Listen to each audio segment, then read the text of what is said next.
Do you ever feel like manifestation is just another thing on your to-do list that you don't have time for? Like your spiritual practice is something that you have to do? Honestly, you're not alone because I felt that way too. Something that's really changed my relationship with manifestation is blending it into my lifestyle so that no matter what I'm doing, I'm also manifesting. I call this manifestation as a lifestyle, and it's single handedly made the entire manifestation journey more enjoyable for me. And I've seen my desires show up with a lot more ease. Manifesting as a lifestyle has made manifestation go from feeling like a task to something I just naturally do because it's who I am. If you'd like to learn more about this, I've created a step by step guide for you. I'll link it in my show notes so you can check it out.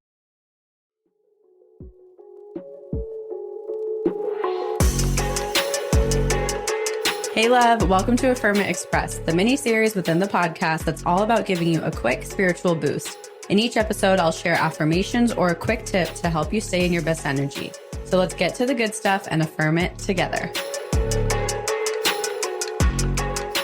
Hello, everyone, and welcome back to Affirm It Express. It is 2024 officially by the time this episode is published. And I thought to kind of just welcome in a little bit of a new year, I would do a mini card reading for the month of January. Now, normally my card readings are literally one oracle card, but this time I thought it would be fun to do a 3-part card reading.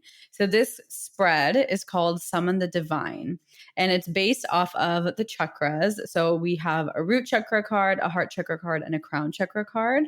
And so I thought it was just a very beautiful way to step into the new year, with the first card being the foundation.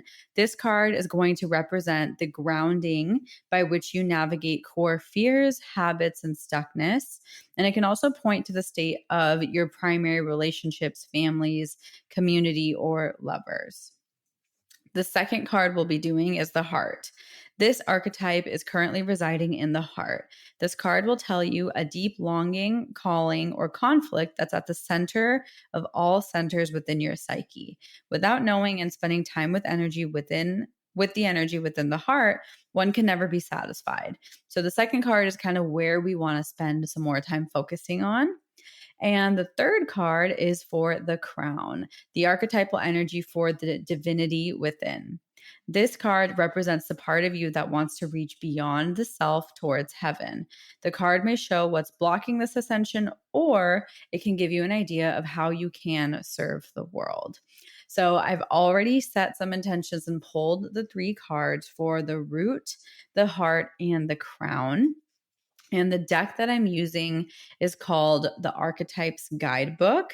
It's by The Wild Unknown by Kim Krantz.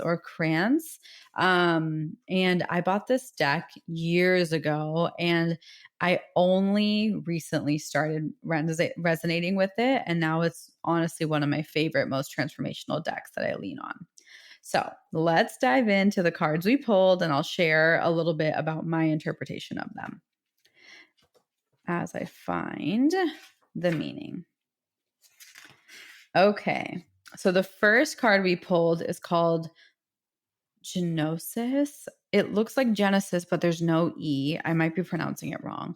But once again, this card is kind of the grounding by which you navigate core fears, habits, and stuckness. So putting this in a perspective, when you're going into 2024, this is a message for how you can navigate any hardships, any stuckness or fears. This can re-ground you. So it says your innermost knowing and your mystic truths. True knowledge is not found in facts and figures in scholarly books or on library shelves. Rather, it points to the deep and timeless archetypal wisdom that rises from the felt experience of having touched the unknown with every one of the senses. Those who are drawn to this card find themselves in esoteric studies, likely involving mysticism, alchemy, healing, or perhaps science. Knowing is their calling, and not knowing is their job description. No matter how far the alchemists take their studies, they come to the ultimate conclusion that facts slip towards mystery, and soon the mystery will result in fact. This card signifies a knowing that is life changing. Once you experience it, you are forever changed and become a guardian of this energy. The eternal mystery is calling you, so study your passion in the deepest way available to you. This can also look like contemplating the mystery or finding unanswerable questions. And when this card is dark or the shadow side, you're over intellectualizing and literalizing, or you're asking others too much. So, this deck in general is a little bit harder to explain. It's not like a direct message every single time, but I find this to be when you feel like you don't know where to go and you feel off your foundation in 2024, the best thing you can do is come back to your inner knowing or find your inner knowing. Now, our next card is the heart. This is the place where you want to keep coming back to. This is kind of the energy that you are missing and that you need, that will help you kind of revitalize yourself. And we received the temple, the sanctuary, the shrine, or the altar. When we think of the temple, we oftentimes envision an architectural structure in a far off land. We're quick to distance ourselves from the sacred, assuming we must expend much effort in order to arrive there. Yet the temple is a universal and omnipresent energy, accessible in the highest, lowest, richest, and poorest of places. Visiting the temple might be as simple as stepping into the dappled light of the forest, slowly and sensuously kissing a lover, or closing your eyes to travel inward. This card is a call to re examine what you pay homage to and what you reject. What do you spend your time worshiping? Your phone, money, material goods? And what barriers do you draw between yourself and the sacred? Perhaps there is room on your altar for something new, something surprising, and offer it to the heavens. When this is light, you have a reverence for all, and life feels like a sanctuary.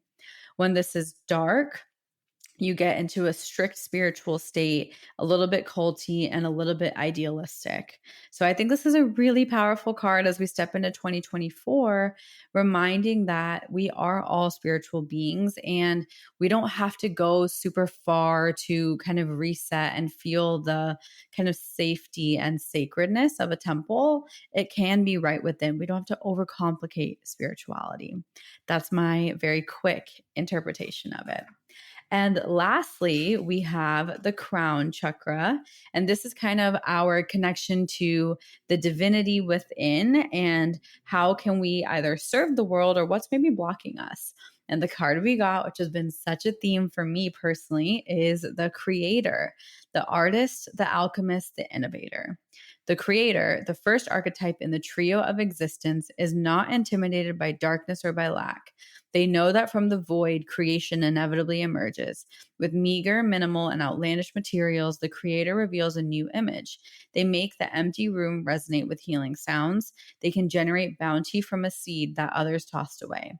Though generative, this archetype annihilates preconceived notions of what's possible, leaving unexpected openings in the wake of its destruction. The creator does this by first being absolutely present to what is, not by imagining or wishing things were different. And second, by trusting that a force greater than themselves awaits constant collaboration with each human soul. Whether we call it nature, God, goddess, Shakti, or divinity, it remains nameless. It is the creator's lifelong companion. I think this is so beautiful. I think being a creator and owning your creative power is not only the pathway to manifestation, but also just spiritual peace and that journey. So when you're in the lightness of this card, you feel curious, playful, open, and maybe even surprised. And when it's dark or heavy, you're losing your spark or you might feel burdened. So, this kind of 3 card reading is a quick summary. When you are kind of feeling stuck, come back to your root and refocus on your innermost truth. When you are feeling like you want to reconnect to your heart, or when you just don't know what to focus on, remind yourself that your spirituality starts from within. The temple, the sacredness that you're looking for, it's right here. It does not have to be overcomplicated. And when you feel like you want to ascend and you want to go even beyond, tap into that creator energy. You are a creator. I think this is such a cute little card reading. I hope it resonated with you. It really resonated with me. I know this deck is a little bit more poetic in the way it's explained, but I hope I could kind of do a good job bridging the gap between how we want to carry this energy forward into 2024 and for the year ahead. So, thank you for being here if you made it this far. I hope you enjoyed the card reading, and I will see you next week. Bye.